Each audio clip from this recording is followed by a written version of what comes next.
dear friends and my dear students. Good afternoon, all of you. You all are most welcome at Moria classes. I am fine and hope you all are also well, fine and okay. प्यारे मित्रों एवं प्यारे विद्यार्थियों, आप सभी का Moriya classes में बहुत स्वागत है। आशा करता हूँ आप सभी ठीक होंगे और स्वस्थ होंगे।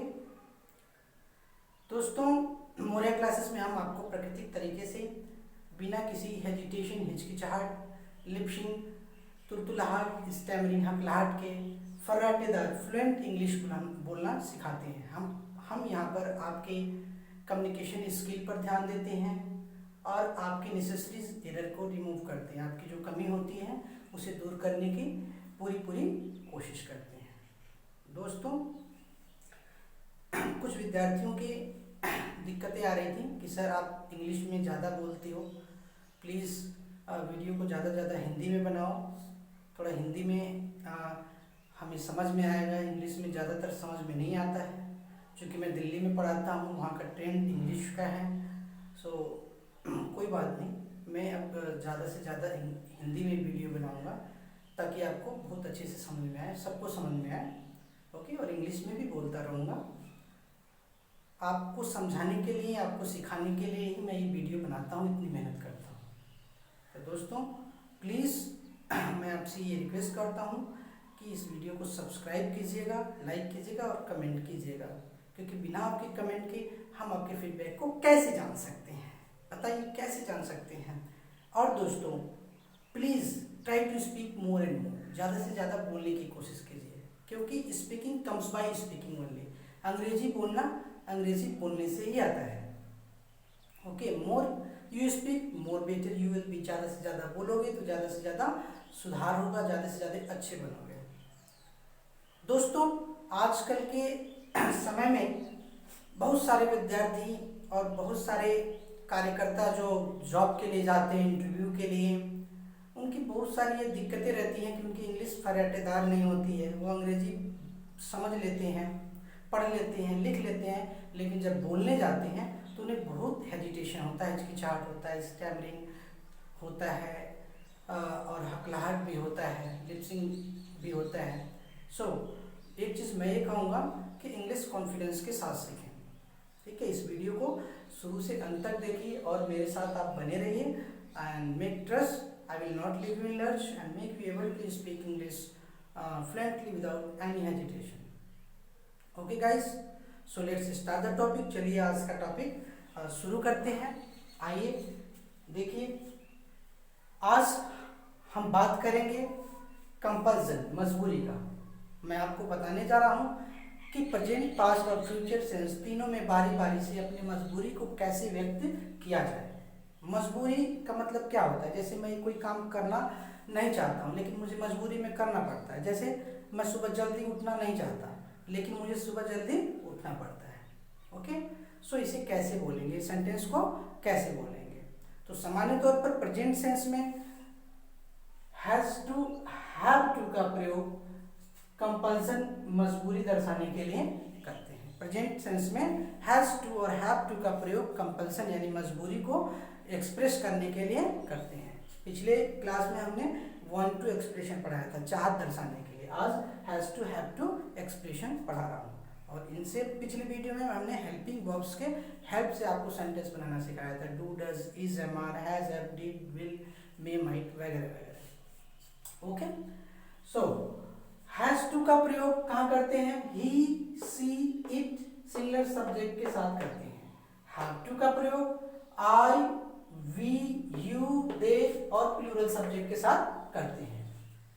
ओके दोस्तों, प्रेजेंट में क्वेश्चन पूछने के लिए डू, डज का यूज करते हैं। बेसिक क्लास में हमने बताया था, बेसिक क्लास बहुत इंपॉर्टेंट है, वैसे यहाँ पर भी जिक्र कर रहा हूँ। लेकिन डू, डज ना समझ में आए तो हमारे प्रीवियस वीडियो को, डू, डज वाले वीडियो को जरूर देखिएगा।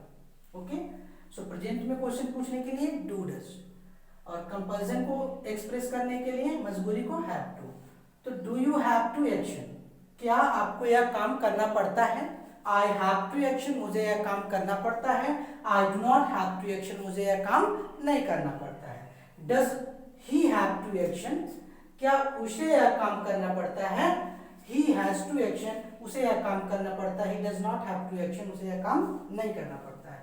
जब सब्जेक्ट प्लूरल रहेगा तो डू से क्वेश्चन बनेगा और एक्सप्रेशन भी प्लूरल में हैव टू का आएगा, हैव टू का आएगा प्लूरल के लिए। देखिए, और एक्शन का सिर्फ फर्स्ट फॉर्म आएगा, सेकेंड थर्ड फॉर्म नहीं आएगा। Do you have to action, क्या आपको यह काम करना पड़ता है? Answer, I have to action, मुझे यह काम करना पड़ता है। I do not have to action, मुझे यह काम नहीं करना पड़ता है। डू से क्वेश्चन, इसलिए डू नॉट। जैसे एक एक्शन ले लेते हैं हम, यहाँ पर बहुत सारे एक्शन है। गेट अप अर्ली, जल्दी जगना। गो टू ट्यूशन, ट्यूशन जाना। मॉप द फ्लोर, पोछा लगाना, बहुत इंपॉर्टेंट मीनिंग है। पोछा लगाने की इंग्लिश क्या होती है? Mop the floor. पेन और कॉपी लेकर बैठिए और लिखते जाइए भी, नोट्स भी बनाते रहिए। Need the do, need the do भी बहुत इंपॉर्टेंट मीनिंग है। इसका अर्थ होता है आटे गूंथना। वाटर द प्लांट, पौधों को पानी देना, ये भी इंपॉर्टेंट है। अर्न मनी, पैसे कमाना, ये सभी जानते हैं। बास्क बाय फायर, ये वेरी इंपॉर्टेंट है। बास्क बाय फायर मतलब होता है ठंड में आँच तापना, आग तापते हो आप, आँच तापते, उसी को बास्क बाय फायर बोलते हैं। धूप सेकने को बास्क बाय सन बोलते हैं। ओके, तो एक एक्शन लेते हैं, गेट अप अर्ली। यदि आपसे कोई पूछे, समवन आस्क यू, क्या आपको जल्दी जगना पड़ता है, तो इंग्लिश में कैसे कहेंगे? Do you have to action. Action क्या है? Get up early. तो यहाँ पर गेट अप अर्ली लिख देंगे। Do you have to get up early, get up early, do you have to get up early, और एक क्वेश्चन मार्क लगा देंगे। क्या आपको जल्दी उठना पड़ता है? मुझे जल्दी उठना पड़ता है। आई हैव टू वही रहेगा, सिर्फ एक्शन में क्या जाएगा? Get up early. I have to get up early. मुझे जल्दी नहीं उठना पड़ता है। I do not have to, action बस बदल जाएगा, एक्शन ही चेंज होगा। I do not have to get up early, मुझे जल्दी नहीं उठना पड़ता है। यदि हम सब्जेक्ट सब्जेक्ट भी चेंज कर सकते हैं, जैसे क्या हमें जल्दी उठना पड़ता है, तो डू वी, सब्जेक्ट क्या हो जाएगा हम का? We. Do we have to get up early, do we have to get up early. हमें जल्दी उठना पड़ता है, आई के जगह वी।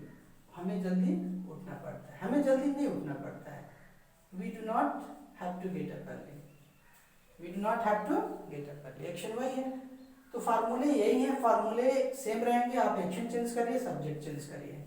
डू और हैव टू एक्सप्रेशन का यूज आई, वी, यू, दे और प्लूरल सब्जेक्ट के साथ आएगा।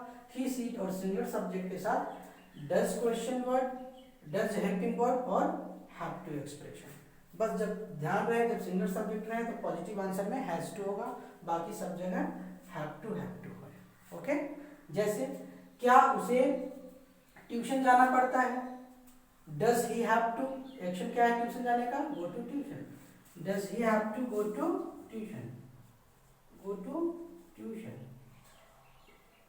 Does he have to go to tuition, क्या उसे ट्यूशन जाना पड़ता है? उसे ट्यूशन जाना पड़ता है। He has to, action change हो जाएगा, क्या हो जाएगा? Go to tuition. He has to go to tuition, उसे ट्यूशन नहीं जाना पड़ता है। He does not have to go to tuition. देखिए, उसे ट्यूशन जाना पड़ता है तो पॉजिटिव, ये सब्जेक्ट जो है पॉजिटिव आंसर में सिंगुलर, इसलिए has to.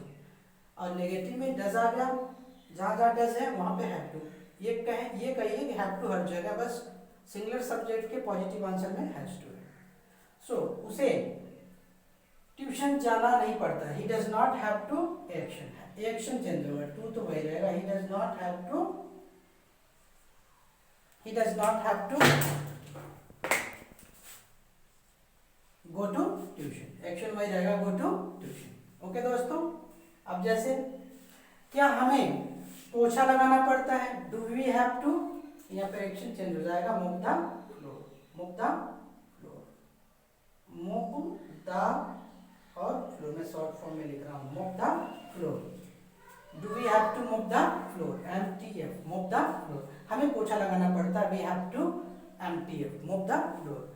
We do not have to mop the floor, हमें पोछा नहीं लगाना पड़ता है। क्या उसे पोछा लगाना पड़ता है? एक्शन चेंज हो जाएगा यहाँ पे, does he have to mop the floor, उसे पोछा लगाना पड़ता है। He has to mop the floor, उसे पोछा नहीं लगाना पड़ता है। He does not have to mop the floor. इसी तरह आप बहुत सारे सेंटेंसेस बना सकते हो इन सारे एक्शन का यूज करके। ये प्रेजेंट का बन गया। पास्ट में बनाने के लिए, यदि आप पास्ट में बनाना चाहते हैं, if we talk about past, तो पास्ट में क्वेश्चन पूछने के लिए सिंगुलर सब्जेक्ट हो, प्लूरल सब्जेक्ट हो, आई वी यू दे हो या ही सी इट हो, सबके साथ डिड का यूज, डिड हेल्पिंग वर्ब का यूज होता है। पिछली वीडियो में मैंने आपको बताया था और अभी भी बता रहा हूं, तो याद रख लीजिएगा, डिड का यूज होता है। तो यहां भी डिड हो जाएगा, ठीक है। Did we have to action, did we have to action, और यहाँ भी हो जाएगा did he have to action, did he has to आ जाएगा, did he has to action. Positive answer में he had to action, he does not have to action, did he have to, yes, did we have to action, we have to, we had to action, we did not,